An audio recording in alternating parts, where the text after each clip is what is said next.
ஜலப்பிரளயத்துக்கு தப்பும்படி நோவாவும் அவனுடனே கூட அவன் குமாரரும் அவன் மனைவியும் அவன் குமாரரின் மனைவிகளும் பேழைக்குள் பிரவேசித்தார்கள். நோவாவும் அவன் குமாரரும் குமாரரின் இங்க வாசிங்க, ஆதியாகமம் 19:12 வாசிங்க. பின்பு அந்த புருஷர் லோத்தை நோக்கி, இவ்விடத்தில் இன்னும் உனக்கு யார் இருக்கிறார்கள்? மருமகனாவது உன் குமாரராவது உன் குமாரத்திகளாவது பட்டணத்தில் உனக்குரிய எவர்களாவது இருந்தால் அவர்களை இந்த ஸ்தலத்திலிருந்து வெளியே அழைத்துக் கொண்டு போ. 14 வாசிங்க. அடுத்து 14. அப்பொழுது லோத்து புறப்பட்டு தன் குமாரத்திகளை விவாகம் பண்ண போகிற தன் மருமக்கள்மாரோடே பேசி, நீங்கள் எழுந்து இந்த ஸ்தலத்தை விட்டு புறப்படுங்கள், கர்த்தர் இந்த பட்டணத்தை அழிக்கப் போகிறார் என்றான். அவனுடைய மருமக்கள்மாரின் பார்வைக்கு அவன் பரியாசம் பண்ணுகிறதாக கண்டது. லோத்துவோடைய விஷன் ஒரு நாள்ல நிறைவேற போகுது, நாளைக்கு காலையில நடக்க போகுது. ஆனா நோவாவுடைய விஷன் 100 வருஷமா நடக்கல. நான் சொல்றது புரியுதா? புரிய முடியுதா? நோவாவுக்கு 600ஆம் வயதாகும் வருஷம் கர்த்தர் பேசினாரு. 600ஆம் வயதாகும் வருஷம் ஜலப்பிரளயம் வந்துச்சு. 100 வருஷம் நோவாவுடைய விஷன் அவன் பிள்ளைகளுக்குள்ளும் அவன் மருமகளுக்குள்ளும் போச்சு. புரியுதா? ஆனா லோத்துடைய விஷன் இன்னைக்கு சொல்றான், நாளைக்கு காலையில் அழிய போகுதுப்பா, நைட்டோட எல்லாம் முடியுதுப்பாங்கிறான். ஆனா அவனுடைய விஷன் அவன் மகளுக்குள்ள போயிருக்குது. ஆனா யாருக்குள்ள போல? மருமகளுக்குள்ள போல. மருமக்கள்மார் கல்யாணம் பண்ண போறவங்களுக்குள்ள போகல. காரணம், அவன் பரியாசம் பண்ணுகிறதாய். நோவா பிரசங்கம் பண்ணும் போதும் ஜனங்க என்னதான் சொல்லியிருப்பாங்க? பரியாசம் பண்ணுகிறதாக. ஆனால் அந்த பரியாசம் உலகத்துக்கு தான் பரியாசமா இருந்துச்சு. நோவாவுடைய மருமகனுக்கு அது போயிருச்சு, மருமகளுக்கு அது போயிருச்சு. ஆனா லோத்துடைய மருமகனுக்கு அது போகல. ரொம்ப ஆச்சரியம் எனக்கு அதுதான். எப்படி முதல்ல நோவாவுடைய மனைவிக்குள்ள போயிருக்கு விஷன், லோத்துவின் மனைவிக்குள்ள போல. நோவாவுடைய மகன்களுக்குள்ள, லோத்துவின் மகளுக்குள்ள அந்த விஷன் சரியா போல. அப்பா சொல்றாருன்னு வெளியே வந்துட்டாங்களே ஒழிய அந்த விஷன் முழுமையா அவங்களுக்குள்ள வரல. அதனால தான் கெட்டு போனாங்க. நோவாவுடைய மருமகன்களுக்குள்ள போயிருக்குது, லோத்துடைய மகன்கிட்ட போல, சன்னின்லாக்குள்ள போல. அப்பனா இங்க நான் நீதிமானா இருக்கிறது, நான் மட்டும் நீனா இருக்கிறது முக்கியம் அல்ல, நெக்ஸ்ட் ஜெனரேஷனுக்குள்ளேயும் அது போக வேண்டி இருக்கிறது. அதான் ரொம்ப இம்பார்ட்டன்ட். போகுதாங்கிறதான் கேள்வி. இப்ப பாருங்க, மருமகளுக்குள்ளேயும் போனதுனால, அவர்கள் சேர்ந்து அந்த பேழையை கட்டினதுனால வெளியே வந்த உடனே அவர்களை ஆசீர்வதித்து அவர்கள் மூலமாக அவர்கள் சந்ததியை கர்த்தர் ஆசீர்வதிக்கிறார். இப்ப லோத்துவினுடைய மருமகன்களுக்குள்ள அந்த விஷன் போகாததுனால அவங்க வரல, சந்ததி சபிக்கப்பட்டு போச்சு. நான் சொல்றது புரியுதா? இன்னைக்கு பல நேரத்துல பிள்ளைகள் மேல உங்களுக்கு இருக்கக்கூடிய விஷன், அந்த விஷன் உங்க வீட்டுக்கு வரக்கூடிய மருமகனோ மருமகளோ அவங்களுக்குள்ள இருக்குதா? தாவீது சவுல் கூடவே தான் இருக்காரு. சவுல் கூடவே தான் இருக்கிறாரு. சவுளுடைய எல்லா மைனஸும் நமக்கே தெரியுது. தாவீதுக்கு தெரியுமா தெரியாதா? தெரியும் தானே? எப்படி தாவீதால சவுளுடைய அபிஷேகத்தை கன பண்ண முடிஞ்சிச்சு? திருப்பி திருப்பி சொல்றாரு தானே, கர்த்தரால் அபிஷேகம் பண்ணப்பட்ட மனுஷன் மேல் கை போடுவது எப்படி? புரியுது தானே? இப்போ ஏலியின் குடும்பத்தை கர்த்தர் நாசம் பண்ண போறான்னு சாமுவேலுக்கு தெரியுது. ஆனா ஏலிய சாமுவேல் மதிச்சானா இல்லையா? கூடவே இருக்கிறவன் தானே. இன்னைக்கு ஒரு ஒரு ஒரு ஒரு ஒரு சொற்றொடர் சொல்றாங்க. என்ன சொல்றாங்க? கூடவே இருந்தா அவங்கள பத்தின இன் அண்ட் அவுட் தெரியுது, அதனால மதிக்க மாட்டாங்க. இன் அண்ட் அவுட் தெரிஞ்சாலும் நீ மதிக்கணும், அதை தான் நீ நீதிமான். இன் அண்ட் அவுட் தெரிஞ்சாலும் மதிக்கணும். ஏன் தெரியுமா? அவனுக்குள்ள பலகீனம் இருக்குது, உனக்குள்ள இருக்கிற மாதிரி அவனுக்குள்ளேயும் பலகீனம் இருக்குது. ஆனா உன்னை விட அவன் மேல அபிஷேகம் தனியாக இருக்கிறது. அவன் அழைக்கப்பட்டவன். கர்த்தர் அவனை கூப்பிட்டு இருக்கிறாருல்ல, அந்த அபிஷேகத்துக்கு தான் நீ மரியாதை கொடுக்கணும். இன்னைக்கு ஆவிக்குரிய குடும்பங்கள்ல இந்த பிரச்சனை போயிட்டே இருக்குது. ஊழியக்காரன் குடும்பத்துக்குள்ள போகுது. லேவியராகமத்தின் புஸ்தகம் 21ஆம் அதிகாரம் 12வது வசனம் வாசிங்க பார்ப்போம். பரிசுத்த ஸ்தலத்திலிருந்து புறப்படாமலும் பரிசுத்த குலைச்சல் ஆக்காமலும் இருப்பானாக, அவன் மேல் தேவனுடைய அபிஷேக தைலம் என்னும் கிரீடம் அவன் மேல் இருக்கிறது. அப்போ அவர் என்ன சொல்றாரு? அவன் என்னங்கிறது ரெண்டாவதுப்பா, அவன் மேல ஒரு அபிஷேக தைலம் என்னும் கிரீடம் இருக்கு. இப்போ யோசிச்சு பாருங்க. நான் ஒரு உதாரணத்துக்கு சொல்றேன். நான் சொல்ற ஒரு உதாரணம்.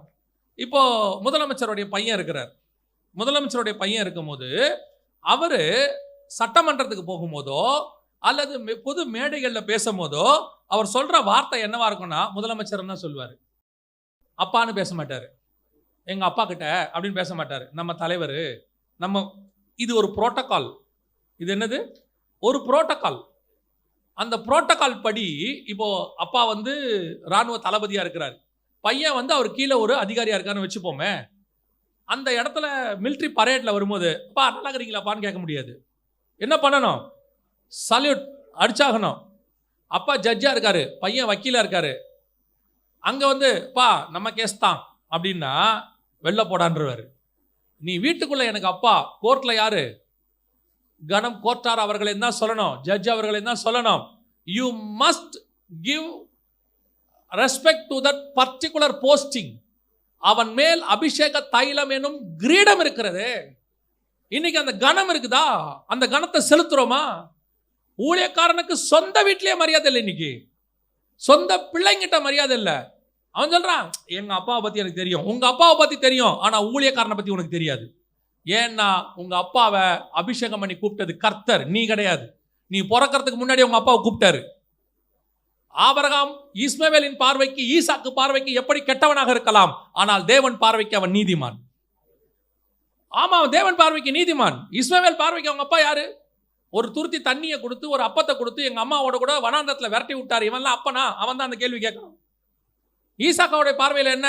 காலங்கத்தால் எங்க அப்பா வா வெளியே போனான்னு கூட்டு போனாரு, ஏர்லி மார்னிங் நான் அவர் கூட போனேன், 3 நாள் கூட்டு போனா ஒரு பலிபீடத்தில் வச்சு கையை காலை கட்டி கத்திய ஓங்குறாப்புல.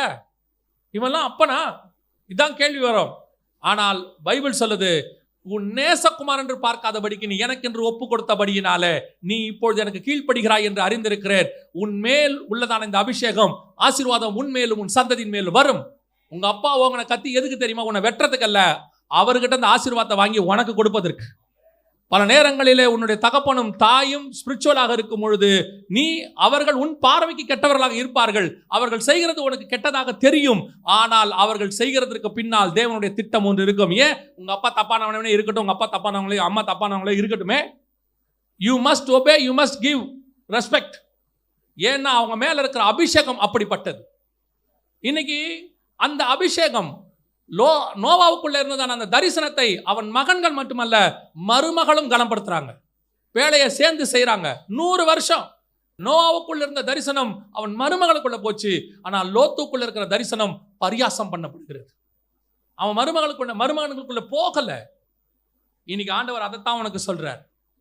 உனக்குள்ள இருக்கிற தரிசனம் உன் குடும்பத்துக்குள்ள போகணும்.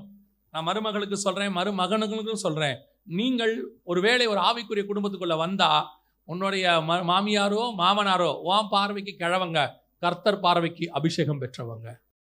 அவங்களுக்குள்ள ஒரு தரிசனம் இருக்கு. இன்னைக்கு ஆவிக்குரிய குடும்பங்களுடைய தரிசனம் நிறைவேறாமல் போறதுக்கு காரணம் என்ன? நிறைய ஊழியம் உடைஞ்சு போகுது, நிறைய தரிசனம் நிறைவேறாமல் போகுது. காரணம் என்ன? இவர்களுக்குள்ள இருக்கிற தரிசனம் அவர்களுக்குள் வருகிறதில்லை, இவர்களுக்கு இருக்கிற தரிசனம் அவர்களுக்கு புரிகிறது இல்லை. அவங்கள பொறுத்த வரைக்கும் என்ன? ஏன் வீடு என்ன விட்டுருங்க, தனியா விட்டுருங்க. கர்த்தர் ஒருத்தரை சேர்க்கிறார்னா அதுக்கு பின்னாடி ஹெவன்லி விஷன் இருக்கு, ஹெவன்லி தேவனுடைய திட்டம் ஒன்று இருக்கிறது. நோவா குடும்பத்துக்குள்ள ஏன் மருமகள்கள் வந்தாங்க? சேம் யாபேத்துக்கு பிறக்க போற பிள்ளைகள் வழியாகத்தான் பூமியின் சந்ததிகள் நிரப்பப்பட வேண்டும். அந்த சேம் வம்சத்துல ஆபிரகாம் வரணும், ஆபிரகாம்ல ஈசாக்கு வரணும், ஈசாக்குல யாக்கோபு வரணும், யாக்கோபுல யூதா வரணும், யூதால இயேசு வரணும். ஆபிரகாமின் அந்த இயேசு கிறிஸ்து வழியாக புறஜாதியார் ஆசீர்வதிக்கப்படணும். எவ்வளவு பெரிய திட்டம் இருக்கு பாருங்க. அந்த சேம் ஒய்ஃப் வழியா வந்ததில்ல, பேர் கூட இல்லை, பைபிள்ல பேர் கூட இல்லை. அந்த சேம் ஒய்ஃப் கூட தான் இவ்வளவு கான்செப்ட் இருக்குது. இன்னைக்கு நமக்கு அந்த தரிசனம் புரிய மாட்டேங்குது. என்னோடது அந்த தரிசனம் போகாததுனால லோத்துவின் குடும்பம் நாசமா போச்சு. மருமகன்கள் பரியாசம் பண்ண என்ன ஆனா? இப்பவும் சொல்றேன், பைபிள் முழுக்க நான் சொல்றேன், பரியாசம் பண்ணவன் ஜெயிச்சதா சரித்திரமே இல்லை. லோத்துவின் மருமகனாக இருக்கட்டும், இஸ்மவேலாக இருக்கட்டும், சாத்தானாக இருக்கட்டும், சீமேயாக இருக்கட்டும், பரியாசம் பண்ண ஒருத்தர் கூட உருப்பிட்டதா சரித்திரமே கிடையாது. அவங்க மேல இருக்கிற தரிசனம் உன் பார்வைக்கு வேணா பரியாசம் பண்ற மாதிரி இருக்கும். என்னங்க லோத்து சும்மா உலகம் அழியுதுங்கிறாரு, சோதம் அழியுதுங்கிறாரு, உங்க அப்பா தான் சொல்றாரா, நீ எங்க கேட்கறியம்மா? ஆனால் அந்த பரியாசம் மறுநாள் காலையில அவனை கொன்று போட்டுருச்சு. இஸ்மவேல் ஈசாக்கை பண்ண பரியாசம் வனாந்தரத்திற்கு அனுப்பி விட்டுருச்சு. பரியாசம் பண்ணுதல் கர்த்தருக்கு பிரியமில்லாத ஒரு குணம். பரியாசம் பண்றோம் மத்தியில கூட உட்காராதன்றாரு. ஆனா நீ ஆவிக்குரிய குடும்பத்துக்குள்ள உட்காந்துக்கிட்டு பரியாசம் பண்ணிட்டு இருக்கிற. இப்பவும் சொல்றேன், எந்த ஊழியக்காரனையும் எந்த அபிஷேகம் பெற்றவர்களையும் தயவு செய்து பரியாசம் பண்ணாது. அதுவும் ஒரு ஆவிக்குரிய குடும்பத்துக்குள்ள வந்தீங்களா, ஏன் நான் இந்த குடும்பத்துக்குள்ள வந்தேன், எதுக்கு கர்த்தர் என்ன நினைச்சார்? நீ மருமகனாயிரு, மகனாயிரு, வாட் எவர் இட் இஸ், என்ன வேணா இருந்துட்டு போங்க. நான் ஏன் இந்த குடும்பத்துக்குள்ள வந்தேன், கர்த்தர் ஏன் என்னை கூட்டிட்டு வராரு அப்படின்னா, என்னுடையதான அந்த மாமனார் மாமியார் அல்லது அப்பா அம்மா அவங்களுடைய தரிசனத்தை கடத்தி கொண்டு போய் இயேசு வருகிற வரைக்கும் அந்த கொண்டு போற செயின்ல நான் இருக்கேன். அவங்க ஓடி முடிச்சு கூடாரத்தை எங்கிட்ட கொடுத்துட்டாங்க. இப்ப அந்த கூடாரத்தை ஓடி முடிச்சு நான் அடுத்த ஜெனரேஷன்கிட்ட கொடுக்கணும், அவங்க ஓடி முடிச்சு அடுத்ததுகிட்ட கொடுக்கணும். இயேசு வர்ற வரைக்கும் இந்த ரிலே ரேஸ் நடந்துகிட்டே இருக்கணும். அந்த விஷன் உனக்கு வரணும். மாமியாருக்கு வயசானா என்ன, கொஞ்ச நேரம் ஒன்றும் முடியாதுதான். கடைசி நேரத்தில் அவங்க கடைசி ஒரு 5 வருஷம் குழந்தையா கூட தான் இருப்பாங்க, 3 வருஷம் குழந்தையா தான் இருப்பாங்க. டயப்பர் கூட நீ மாட்டி விடுற மாதிரி இருக்கும். நான் சொல்றேன், நீ செய்கிற பணிவிடையை யார் பார்க்கிறார்களோ இல்லையோ, பரலோகம் பார்த்துக்கிட்டு இருக்கு. அதுக்கான பிரதிபலனை நிச்சயம் பரலோகம் தரும். இப்பவும் சொல்றேன், நீ போய் யார் யார் உன்னை நல்ல பாஸ்டருங்கிறான், நல்ல மகன்றான், சர்ச்சுக்குள்ள பார்க்கும் போதெல்லாம் அந்த சிஸ்டர் ரொம்ப நல்லவங்க, நான் இதெல்லாம் குறை சொல்லலை. ஆனால் உங்கள் வீட்டில் இருக்கிற மாமியாரோ, உங்கள் வீட்டில் இருக்கிறதான அப்பனோ தகப்பனோ தாயோ உன்னை சாகும்போது ஆசீர்வதிச்சுட்டு போகணும். தலை மேலே கையை வச்சு. அந்த ஆசீர்வாதம் தான் கடைசி வரைக்கும் நிற்கும். ஊரெல்லாம் நல்ல பேர் வாங்கி அப்பனும் அம்மாவும் உன்னை சபிச்சுட்டு போயிட்டாங்கன்னா கஷ்டம். இன்னைக்கு நிறைய குடும்பத்தில் நடக்குது. இன்னைக்கு எத்தனை குடும்பங்கள் இன்னைக்கு உடஞ்சி போய் தரிசனத்தை உடச்சிக்கிட்டு இருக்கு தெரியுமா? கிறிஸ்தவ குடும்பங்கள் தரிசனத்தை உடச்சிக்கிட்டு இருக்குது உட்காந்து. நல்லா நினச்சிக்கொள்ளுங்க, லோத்துவினுடைய தரிசனம் அவன் மருமகளுக்குள்ள போல, மகளுக்குள்ள போகல. அந்த சந்ததி சபிக்கப்பட்டுருச்சு. நோவாவின் தரிசனம் அந்த சந்ததிகளுக்குள்ள போச்சு, அவன் மருமகனுக்குள்ள போச்சு. அந்த சந்ததி ஆசீர்வதிக்கப்பட்டு இன்னைய வரைக்கும் அவனுடைய சந்ததி பூமியில் இருக்கிறது. அல்லேலூயா. ரொம்ப முக்கியம், ரொம்ப முக்கியம். பரியாசம் மட்டும் பண்ணிராதீங்க, அதாவது உதாசீனப்படுத்துறாதீங்க. உங்களால் பார்க்க முடியலையா, திருப்பியும் சொல்றேன், பார்க்க முடியாத சிச்சுவேஷன் வரும். ஏன்னா நமக்கும் ஒரு பிரேக்கிங் பாயிண்ட் இருக்குது.